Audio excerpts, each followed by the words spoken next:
Free audio post-production by alphonic.com. Howdy, y'all. Welcome to another episode of Continue to Smile Unstoppable with the lovely, sexy Victoria Cure, author of 42, make it 43 books. You get those off Amazon.com. Most of them. You get some through our website. Speaking of our website, please hop over to the website and sign up for our academy, which is free, and peruse the 130 something courses that my wife has put together. Hello, Victoria. Y'all, I'm tired. Busy. Okay, I have to just stop. Listen, babe. You remember years ago how I used to play these videos of you, not of you, but for you, and it was like, today's gonna be a great day, and then it was, I think I should a little when I farted, and you're like, what is this craziness? Yes. And you always laugh at me because I love Muck Sticky. I think he's fantastic. He's got a huge heart. He's fantastic. He has a beautiful family, a beautiful story of success. He did it all himself. And he is going to be on our show this week. Outstanding. Can't wait to welcome Muck. And I am just so excited because he's amazing. And he has a fantastic story about his sister, who is amazing. And I don't want to give up any of the little tidbits. You have to tune in for a special episode with Muck Sticky. I'm so excited. What day is this? Well, what day we do it and what day we put it out is not going to be the same. So it's going to come out this week, though. I'm so excited. Y'all listen up. And if you haven't followed us, follow us. Yep, follow us. All of our new followers, welcome. Muck Sticky was on live the other night, and he was telling everybody that he hasn't done any shows in 2025. He hasn't done a lot. He's kind of chilled this year, but he's doing something special with us, and he told everybody to follow us. So welcome to everybody. Y'all, he's got some hilarious songs, He makes my face hurt because they're so funny. Yeah, so if you don't know who Muck Sticky is, go ahead and look him up. He's probably everywhere. Oh, he is everywhere. Yeah. He's also holds the Guinness Book of World Records for releasing the most albums in one day. And he That's also awesome. holds another record, which I'm a little jealous of, for wearing pajama pants consecutively for thousands and thousands of days consistently. I think that's awesome that he does that, So excited about that. So that is that. We've been so busy doing so much, and I just got to this point where I was like, my outlet is writing. And so 3:00 in the morning the other night, I couldn't sleep, and I wrote watch, I already know what my husband's going to say. I wrote a whole course about toxicity and people and how to... Of course you did. How to remove the toxicity from people out of your life. Oh, you mean just leaving your parents? Sure. You just really doing that, don't you? He's really, really trying to start some stuff. I mean, well, we know what month this is. It's not April Fool's. That's right. What month is this? Domestic Violence Awareness Month. That's right. Which includes narcissism. Correct. Which you and I both have had in our life. Correct. From parental units. Correct.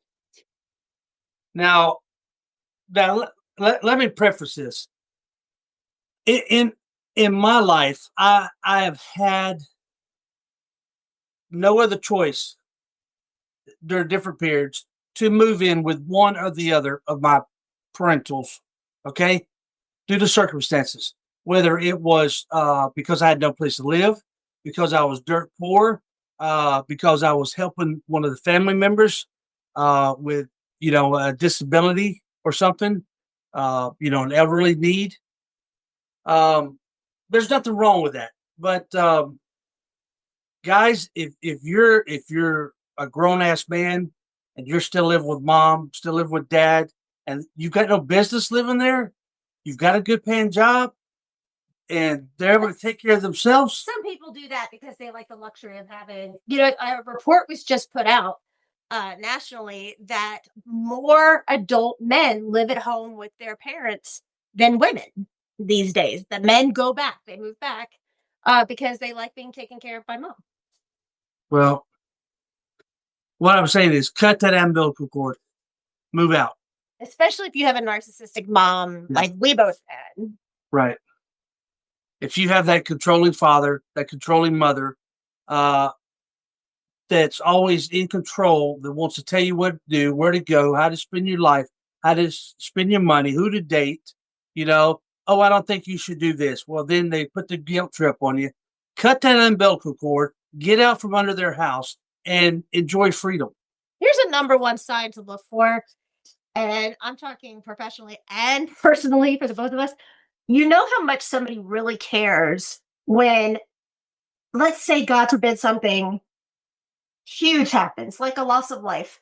And literally, you go to inform somebody, and the only thing they say is, well, okay, but let me tell you about what's going on with me. And it's all about them, not the loss of a family member, not how are you handling it. It's always put back on them, always.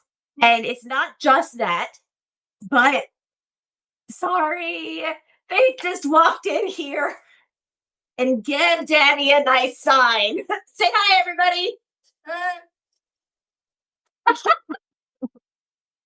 Hey, say hi to Muck Sticky. He's coming on this week.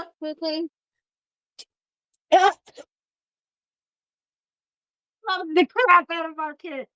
So anyway, when they care only about themselves and it's all me,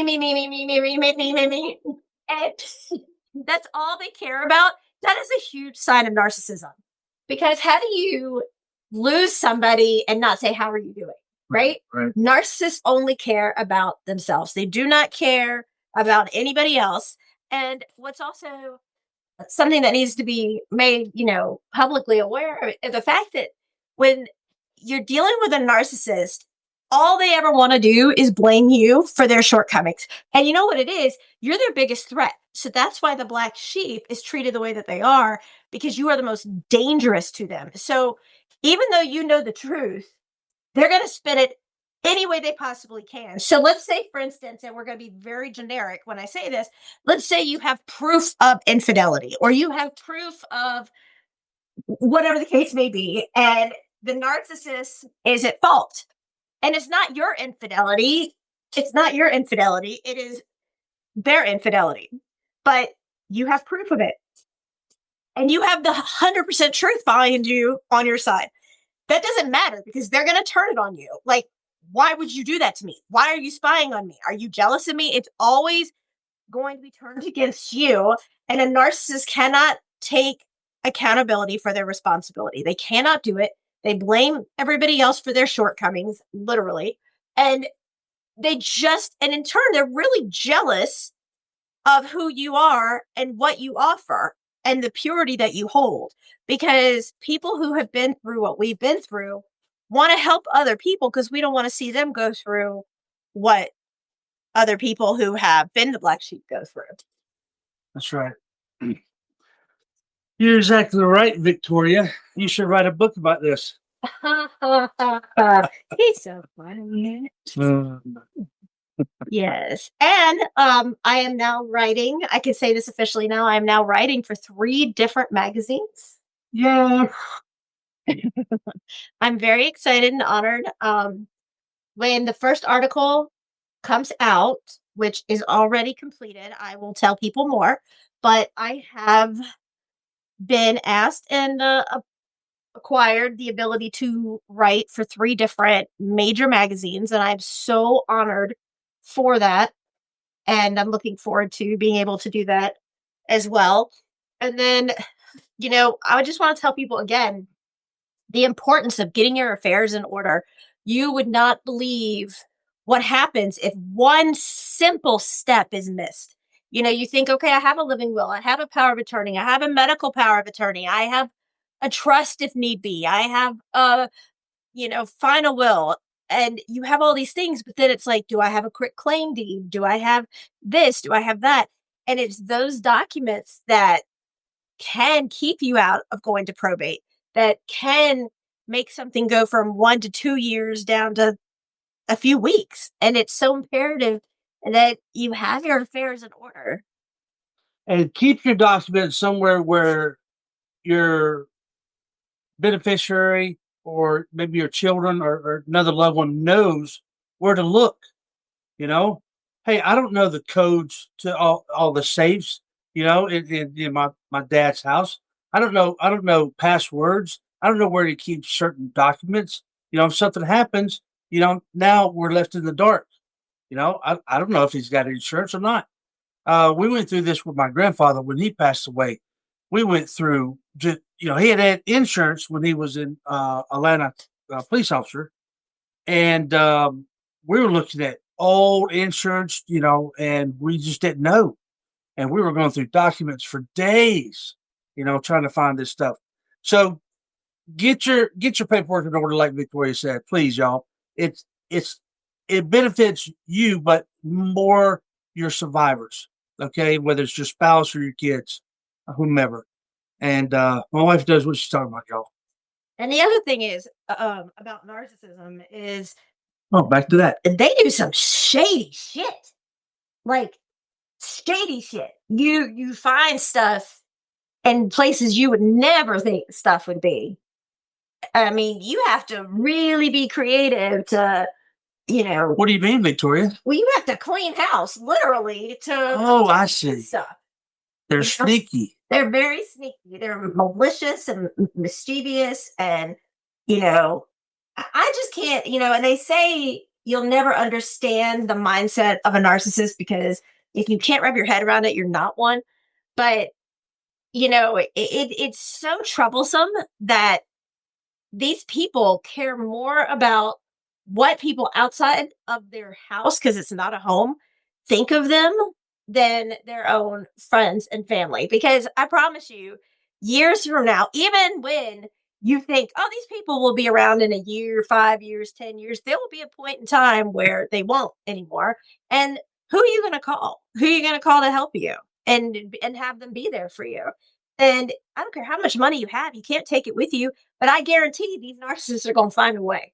They're going to find a way. They're going to line the inside of their coffin with money, right? And that's it. And so many people say you don't get relief until they're no longer here because they're no longer trying to be, turning around on you. But we've been no contact because we have a rule. It's trauma free in our home. And we've been that way for years. And it's been wonderful. I love our quaint family and our small family and our traditions. And we ask everybody how each other's day went.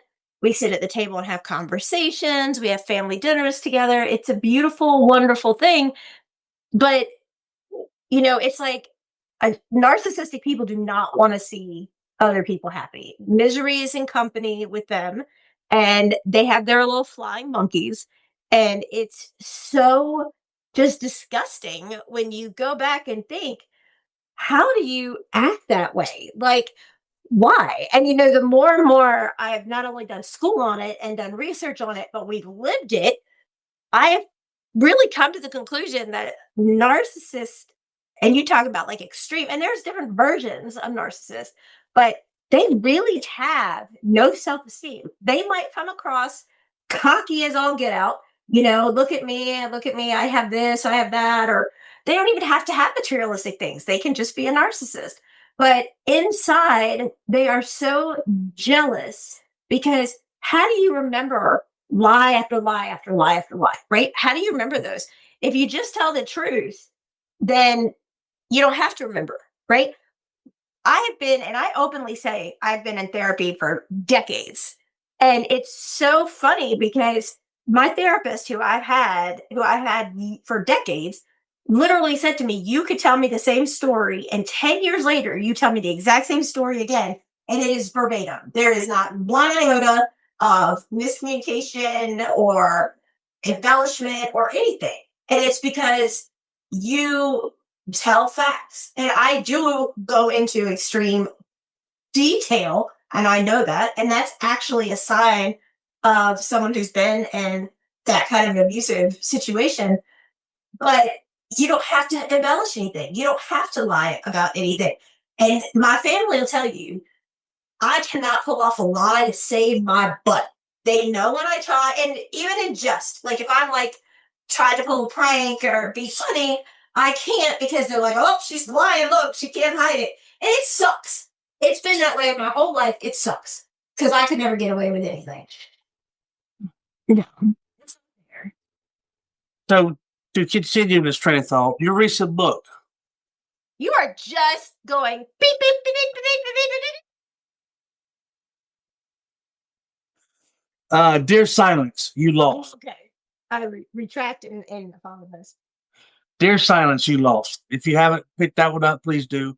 That was a compilation of hundreds of amazing, inspiring survivors / authors because they helped write the book.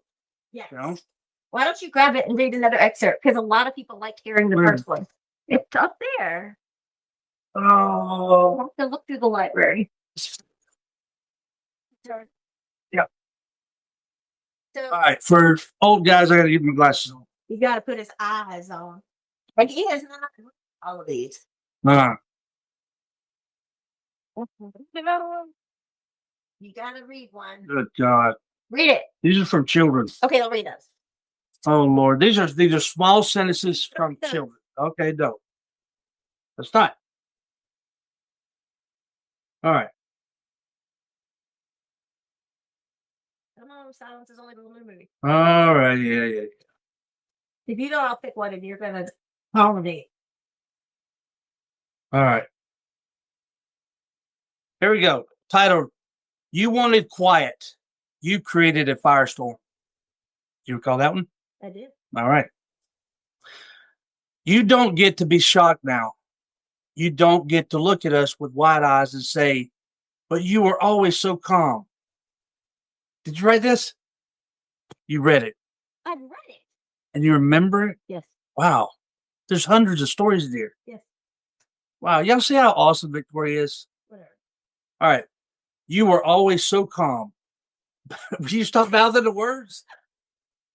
I'll never get through the second. Quotes. But you were. Victoria, I better kick you out of your own studio. But you were so calm. But you never said anything. But you never seemed angry. Of course we did. Because every time we cracked open the truth, you told us to be quieter, more composed, more ladylike, more forgiving. We weren't born angry. You made us this way. With every time you asked, what did we provoke him? With every time you hugged him at a barbecue after he fractured our ribs. Are you kidding me? Are you kidding me? I did not alter or edit any story that was submitted to us. I wanted it to be in their writing. And so that's what all of these are. With every time you said, that's just how marriage is. With every court that gave him custody. With every family member who said, we don't talk about that here.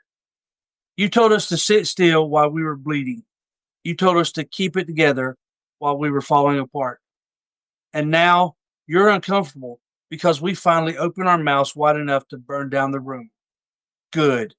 Because this isn't a cry for help anymore. This is a declaration of war against the silence you worship. This rage is not messy. It's surgical. It knows exactly where the wounds are because we lived inside them. It knows the weight of being unheard, unprotected, unfucking believed.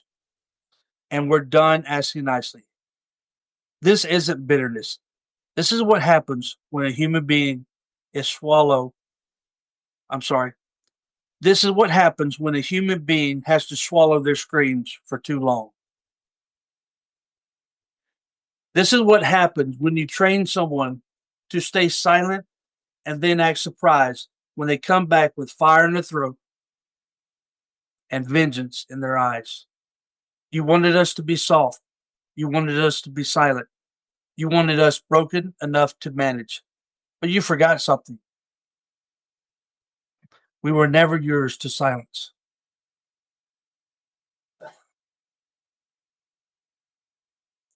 We are not the aftermath. We are the reckoning. And now that we've spoken, you will never silence us again. Don't make me read another one. Because that sounds so familiar. Because we lived it. Because we lived it. That's why.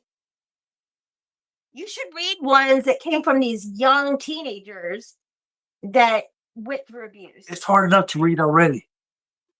This is why he has not read Who Kicked First. Regardless of the fact that he is in there. As my knight in shining armor. Because that's who he is.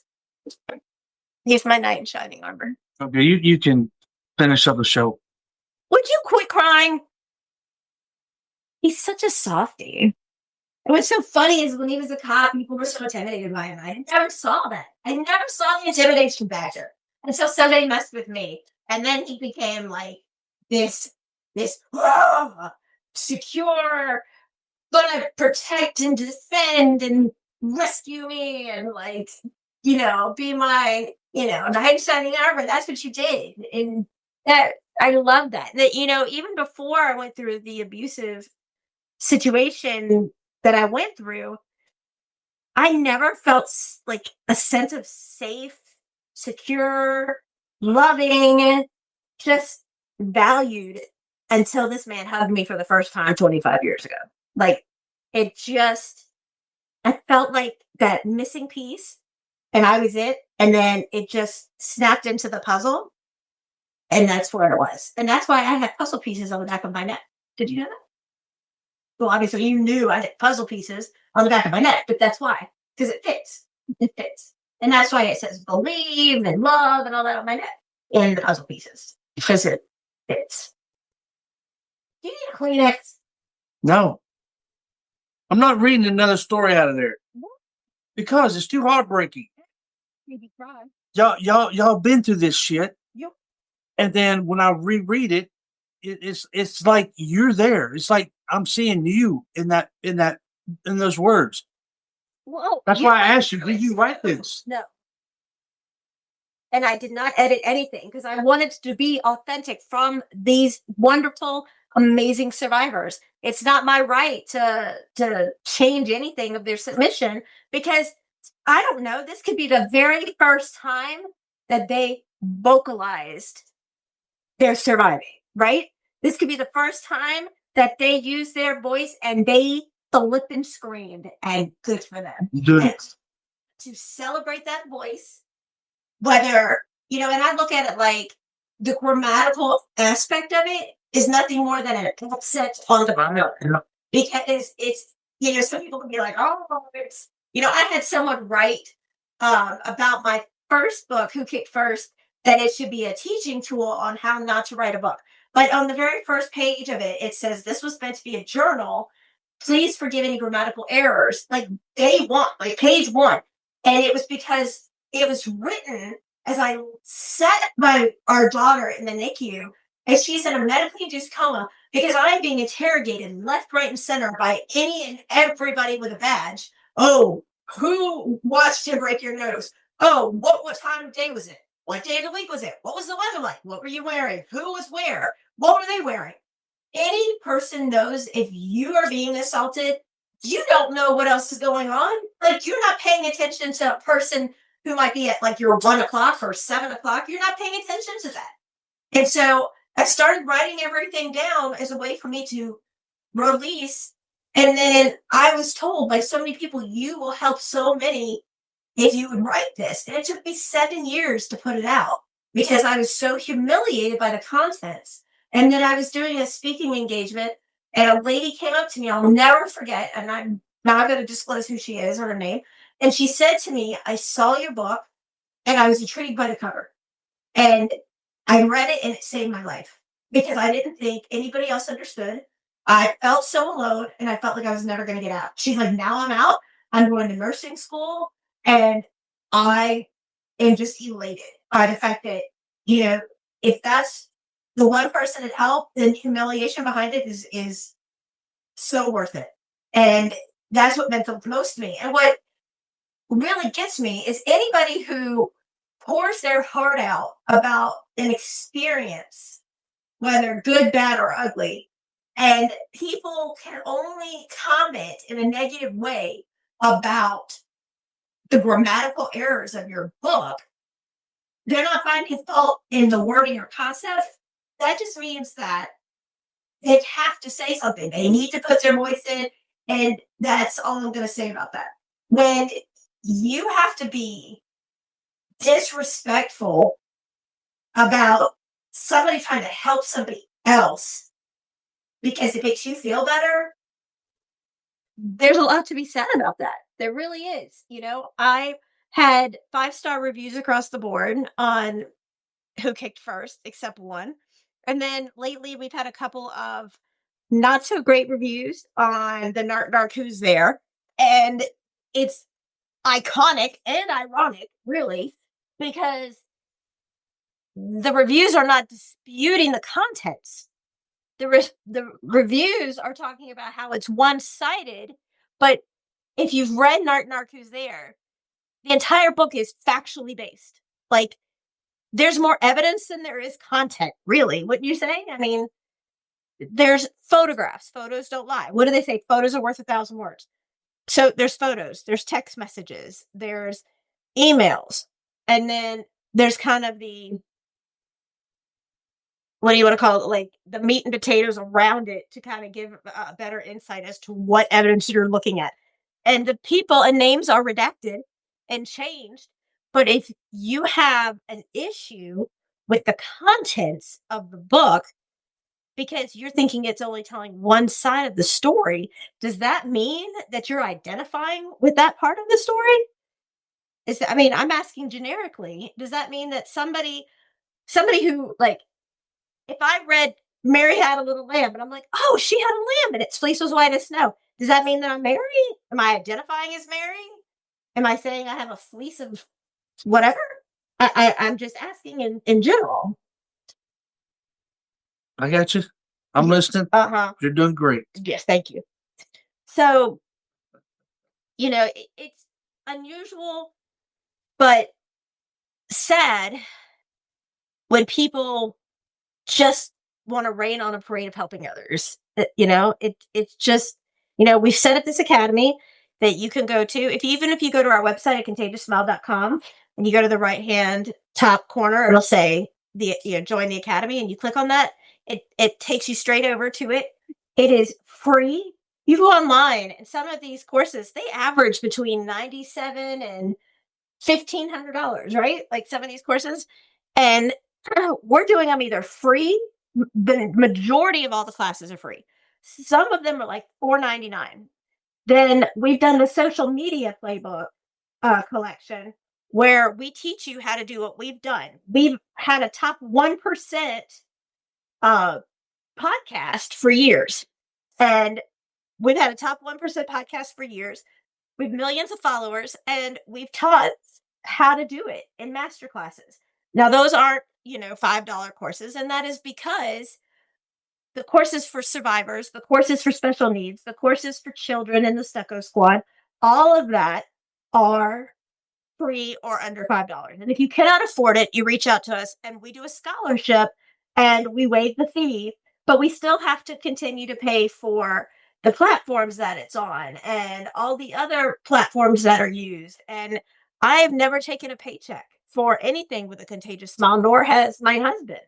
And I get a lot of grief about the fact we all have to live too, and that is true, but we also want to pay it forward and help others. That's right. I just lost my train of thought. And y'all, we apologize for the quality of the sound right now. We're going through another technical difficulty with our mics. I will get with our current technician. I think they messed up when we had that bad storm. Probably on a gig right now, so I have to call him tomorrow. We'll get with him and find out what's going on. So right now we're on different mics, and it sounds like we're in a can. But it was better than the last time because those were just awful. These are high quality mics. I mean, these are like top of the line. Yeah, we And now that was a necessity, and that's why every once in a while y'all will ask for a donation or buy me a coffee. We used to have we still have coffee. Yeah. We had several people buy coffees here recently, but I had some people donate and say y'all need some new equipment, and that was a while ago. And then I've had stuff where I've helped people and they donate, and then we use it for this stuff so that we can continue to help other people. But week after week, we don't take anything. So my husband is exhausted because he's been driving all I'm day. exhausted. And we just wanted to come on and do a short podcast tonight because we are going to do a good one, long one, exciting one with Muck Sticky. So excited. And we've interviewed a lot of other celebrities, And Faith is hilarious. She's like, they put on their pants just like me. And that's true. And we've interviewed, Blue Bloods, we've interviewed, Scott Hamilton, we've interviewed a bunch of people. But I just, and they're all amazing people, like every single one. I just think Muck Sticky is going to be so much fun. I really do. I think he's going to be so much fun. I just hope that him and Faith don't get together and write some song about me to prank me. Because I know our daughter. And don't give her that idea. I shouldn't even say anything. Dang it.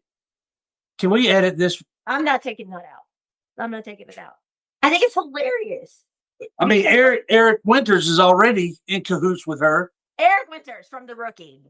Do a Rookie shout out. Yes. They were messaging and he was offering her prank ideas on how to prank. And he said, I love that you prank him. I'll help any way that I can. Oh my God. I don't know which one I was more excited about. He wrote to me because he's on Cameo and I'm on Cameo. And he wrote to me congratulating me on becoming a Cameo person, which was super, super, super sweet. And then I wrote back to him and we were writing back and forth. And of course, he's married to one of every man's hottie toddy dreams. I'm not even going to go and talk about her. She is stunning. I mean, she is. What was her name? No, she's absolutely beautiful and stunning. What name? No, go look it up. I'm not telling you. It starts with an R. What nationality is she? Shut up. So, do we want to talk about Texas? No, we don't. Continue. Right. So, it's going back and forth. And then Faith is like, oh my God. So, I have so many friends who think Eric just stops the world from rotating because they think he's so fine. And I have friends that are like, oh my God, if you ever get to meet him, please, I'll do your hair, I'll do your makeup, whatever. And I'm like, he's a person just like me. He's a person just like her, right? But so she's messaging him, I gotta prank my dad. And he's like, oh, of course, I'll help you.